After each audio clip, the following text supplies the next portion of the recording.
The Cryoscorchers lead the Elestriad 23-22. The entire Elestriad rests on the clashes of Week 7, but not even those intense stakes could come between an agreement between friends. Yo! What's up, guys? PK Sparks here, and welcome back to the Elestriad. This is Week 7, and I am at the edge of my seat, and I hope you are as well. 23-22 is an insane record for it to be ending on, especially when the record was, I believe, 22-14 in their favor. Unbelievable performance by the Imperial Ones, my squad. But today, Swolelax and BeanSoldier agreed on one thing. No matter what, in Week 7, we're doing a matchup, a mirror match of bears. Both of these casters want to pull more bears for their mirror match. However, BeanSoldier isn't looking for a spear's luck as he hunts for an earthquake as well. Located. Sluggle drops the lead, Forge, Pigas, Sorlet, Olympus, Trident. We got there. Thank you. You looked away as you pulled it, dog. Swole does pull some bears and is also happy for a great counter room for future tech plays. Pandora, whoa. This is like my third Pandoras? Pandoras did serve me well in my match against Caleb, so maybe Pandoras could come up again. If these two really want to get the most out of bears, they'll be visiting ShopElestrals.com and pre-ordering a Daybreak booster box today. Bears gets a new support counter room, Don't Poke the Bear, which can really bring out the ferocity of the bear targets. The set officially releases August 16th, so visit ShopElestrals.com and pre-order today. Today's clash is something special for the Elestriad. This contest takes place in person at an event that both Swolelax and BeanSoldier attended. So let's pass the commentary to them as they introduce their decks. What's up, my Nimbugs? It's your boy Bean and your boy Swolelax. And we decided that we are going to go ahead and do our Elestriad match in person at Yu-Gi-Oh! Nationals. We had a grub match we had to fulfill, and there's only one deck that we really could do it with. Yeah, and it had to be bears. It had to be bears. I think what we said week 1, we saw that we were playing week 7, and we were like, honestly, I can't bring myself to play like a full power deck against you. We had to do something fun. We had something that we both enjoyed and love, and one of our very first things we kind of talked about was that the bears were some of our favorite cards in the entire game. Yeah. So we really looking forward to this week, outside of just meeting everyone and being here in person, but also for the list. So, Josh, what are we playing? We are playing identical lists. Yeah, so same thing. Every single card that I go over, he is also going to be playing. So we're playing 3 copies of Abomin Ursa, 3 copies of Ursicle. We're playing 3 of every single bear that there is, except for the big bears. I think one thing that we said is like, you know what? If one of the big bears sticks to the board, there really isn't an out. So we're just playing all of the tiny bears, which also includes all of the OG fire bears as well. So 9 of those. A little bit of interesting play. We're not playing Ursa because Ursa was kind of interesting in a matchup like this because it didn't actually really do tilt anything. any favor because it buffs all bears on the field, not just like one type of bear. Yeah, the big thing is also we can technically benefit off of the adding a spirit onto the den and then disenchant to summon or to cast, and that is very strong. However, the boosting didn't really do anything. So at least with 2 Forage and the 1 Boreas, we can maybe have some counterplay to where maybe we can buff up on our Seer, or hey, we can like really reinforce our defense, and that was the thought process behind that. So felt like it pretty good overall. Cool. Now what? I don't have any Earthquakes, at least not really. This is the one card that both of us had. We're playing 2 Resting in Your Laurels. We're playing more consistency cards with Nectar of the Gods. Best card in the game, Ambrosia. Sure. Behind Ask Rabbit, of course. And then we're playing our Counter Rune Suite. I had Poison Tips, Swole does not, so we're not going to be playing Poison Tip in this list, but we are playing 3 Helios Chariot Ride, which in a match like shout out to words. True. And in a match like this, I think Chariot Ride will be much more fair than doing like the I'm going to kill you because like the interesting part is that we're trying to maybe even combo it off with things like Tsunami to really make sure that Ursa, which is like a big power player, can go off. And this is something that's crazy. The Fire Bears and the Ice Bears really do mix well together. And so it's this card is pretty key in making sure that we can at least advance the board state. Because sometimes we might just be sitting there. We're just gonna look at 3 defense guys, and it's just gonna be a stalemate. Exactly. So while maybe a little bit contentious in other decks, in this one, right at home. Right at home. Spirits, want to go over Spirits real quick? Oh, yeah, Spirits real quick. Spirit lineup is also is pretty standard. We have a certain amount of fire. I believe we're playing 9 fire. We were playing 8 frost. And then 3 Leviathan for our 3 Tsunamis. Yeah, and with the option to enchant. So that's the entire list. That's Bears. That's week 7, baby. Yep. Let's ask the real question. Who's going to win? Oh, God. Absolutely. Go Cryo Scorch. Go Cryo Scorch. Yeah, I'll say it too. Shout out to PK. Shout out to PK. True. Very Good luck to true. both of you in your clash. Yes, sir. Good luck, Do man. it. So it's a mirror match down to the very cards making up the deck. The 18 1-cost Bears from Base Set and Frostfall make up the entire Celestial lineup. I like how they're also including both the Frost and 2 of the Fire Stadium.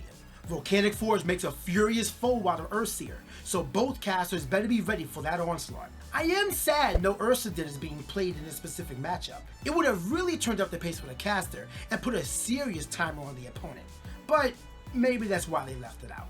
Swolelax begins the clash and he drops a Nectar of the Gods starting off turn 1. This game is going to be a whole lot of searching as both players pivot for position to start their aggression.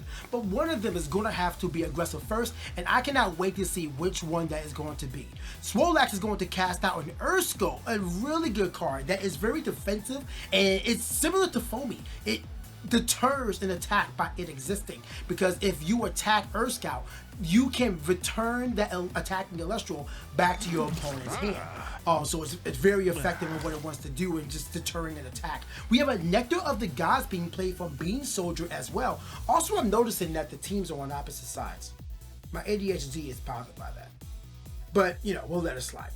My ADHD, my OCD. In any case, it looks like an Ursa is also casted out as well. I want to say that it is an Earth Scout as well being casted out by BeanSoldier. The Angel's a little tough. Yes, yeah, that's definitely an I feel good that's an Earth Scout. So there we go. We're setting 3 as well. We love it when the opening hands are even between the players. But now with Swolelax having a turn priority being the one going first, we can see him put on an aggressive play, but instead goes to expend to draw. I see the Frost Spirit going to the Underworld, and I want to believe that that is, you know, that was a setup for a Cryoling, but we know it's not the case.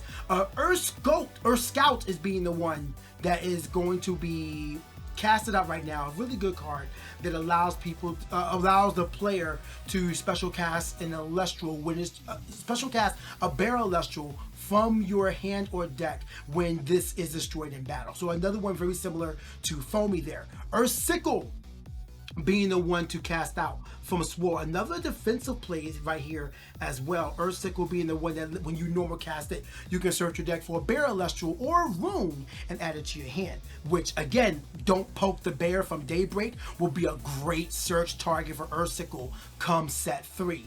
But until then, we're going to be searching. Well, I missed the search, I'll be honest with you. I'm sorry. Abominursa coming out, and this one is going to be vicious. A 3/1 attacker that gets +2 attack for each Bear Elestral on your field. That means it is now a 7 attacker. And BeanSoldier is going to be the first one to go on the offense, and it runs into a Shield of Achilles. Honestly, not the worst scenario for Bean, because he still has the 2 other bears on his field. He spent 2 spirits getting, Swole spent 2 spirits getting the Elestral off the field. So now we're here, and Swole is now digging 2 more. The score is now 11-15 in Swole's favor. And we have another cast out. This one, another Abominursa. Now Swolelax is the one in the offensive seat going on, setting another back row as well, but he's going to be running into 4 back row from Bean. You have to imagine that some of them is bait, but what exactly is it? Looks like the Ursa is going to go down. Rip Stellar Ursa. You're a beautiful artwork, though. I love you.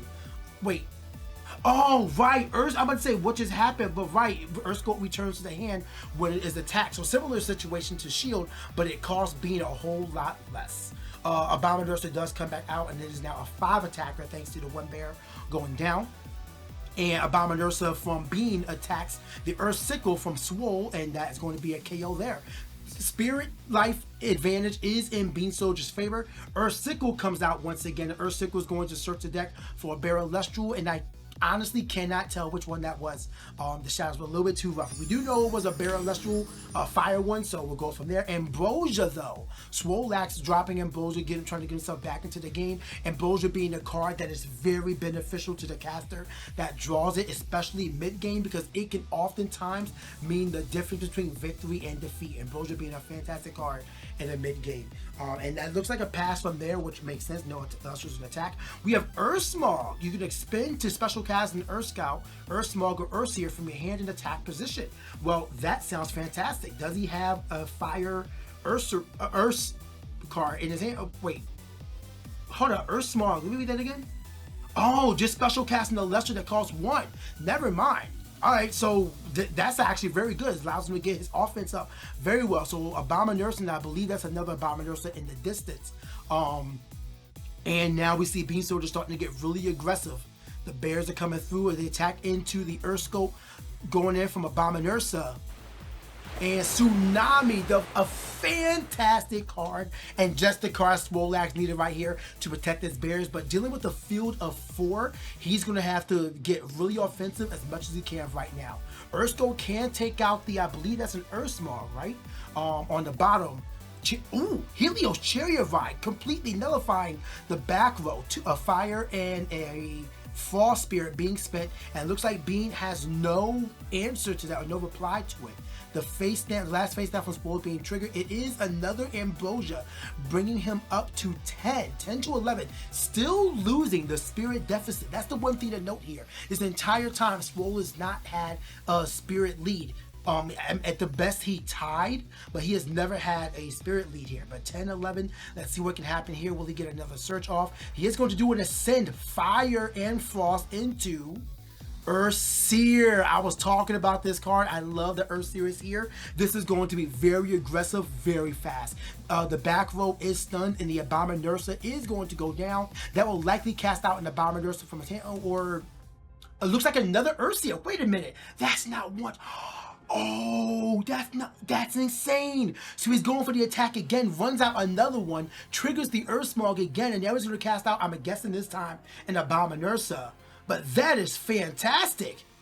That is fantastic. Oh, I love that. That's my type of play. And now Abominursa running over another bear from BeanSoldier. Spirit, he still does not have a spirit advantage, but he just took field advantage in one fell swoop. 4 back row, though, is definitely potent for Bean. He's going to have to see what's there. But he does expend to draw. What? Bean's face there. I don't know if he loved or hated that draw, but he did just expend the draw. See what happens here. Ambrosia is going to be activated here, spending a spirit to bring back 3. We know the spirit that they have in deck, water, frost, and fire. So we're going to see what it is. Water's only really utilized for Tsunami in their case. So we're going to see how this is apply it. Fire, and frost. So he's just going to bring back his bear engine. But I'm wondering why he chose to activate Ambrosia now, because he wanted to set another back row. I believe that back row has to be potent, and I would not be shocked if that back row was Tsunami. Let's see what happens. We have another Ascension, Fire and Frost into Abominursa from the Ursier. A back row from Swole, giving him some sort of defense here. And we have the attack going in, Abominursa, which, by the way, can we talk about the fact that Abominursa is sitting at 9 attack right now, both of them. We have the Urscout going in and casting out another Urscout, so not allowing him to attack the spirit deck yet, but he is dealing damage by having him cast out another Ursier and is running in. He has to use the Abominursa to get over the Ursier. He's going to be casting out another one from his deck, and that's not a bad situation to be in, because now BeanSoldier is running out of bears quickly that he can cast out on his turn from his deck. Ursa is going to be the one to cast out here this time, and when this is the one that deters you from attacking. But if I was Bean, I'd probably go for it. He opts to not go for it. I guess the Ursa, the Ursa wouldn't be able to hit it. And Helios Chariot Ride on Bean's turn after he draws will stun his entire back row. Swole with 4 spirits in his spirit deck, but is playing incredibly hard. Ursa right here allowing BeanSoldier to search his deck for a Bear, Elestral, or Rune, and let's see if we can tell the card that he chooses to add. At this point, I'm not quite sure what he may have left in his deck because so many bears just got spent in the onslaught against the Earthsmog. I believe Earthsmog. We're waiting for the search right now. And wait, was that an attack? Oh, okay, so I guess we missed the search. The attack onto the Ursicle and Shielded of Achilles is going to come out, spending a water and a fire. So I believe that's 2 waters in the underworld. Tsunami is still live, but only one of them. So if there's another one there, that's crazy. Also, the face down that I caught, it was not Tsunami, it was Shield. And then another Shield of Achilles. That is massive because a lot of spirits just got spent from Swolelax. They just 4 spirits sent to the underworld. Even though it was also expensive for BeanSoldier, he is keeping himself active. A return Helios Chariot Ride from BeanSoldier is going to lock the back row of Swolelax, and now he is, he's jamming out, maybe trying to calm his nerves, going to get a little nervous here. Ambrosia, was that the 3rd Ambrosia from Bean or 2nd? I want to say that's the 2nd, but hey, for this moment in time, BeanSoldier is at the spirit deficit. Look at the count. It is 4-2. And well, there goes the lead. Boom goes the dynamite. In any case, so now it's 4-5, and we have Mountains of Boreas activating, and then he's going to do an ascension into, I believe that's an Abominursa. That's going to be +2 and then +2 again, so a 7 attacking Abominursa, and he's going to be attacking, I believe, into the Earthsmog or Earthseer, and that's going to allow him to deal 1 point of spirit damage with 2 back rows set. Helios Chariot Ride will be dissipating this turn, and Swolelax is going to draw for turn. Fire cast out into an Earthsmog.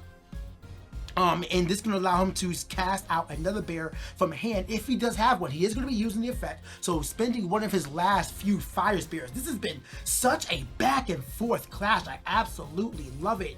Right now we have the Frost cast happening, but does he have a Frost Elestral? He does. Right, we know he does. It's the Abominursa, but that leaves him on 1 in his spirit deck. The problem here is that it's also getting buffed up by the Mountains of Boreas. So that is a 1 and then 5. So that is an 8 to Abominursa's, I believe, 7. So that is going to get over it. The back row is going to be expended, and that is Gorgon's Gaze, likely being spent on the battle step. That's going to allow the attack to continue through, but for Abominursa to lose its effect, causing him to lose the attack, and then wait, what's the face that I cannot see? Move your hand. It was a counter gaze. It was a counter gaze.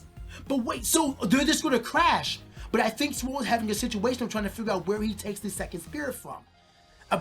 He won't be able to cast out another one if he uses from his spirit deck, but he will keep the attack on his Abominursa. If he chooses to take it from both of the bears, then yeah, he has to keep one of the bears and just keep him in the spirit deck. I think he just conceded. I think Swole just conceded the situation. The gaze on the attack definitely set it off. That was phenomenal play. Full admittance here. That was my first time watching bears. Like a bear's mirror.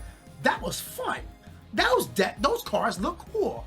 I'm going to try out bears. I'm going to buy a base set in Frostfall. Well, after I get my Daybreak sets, of course.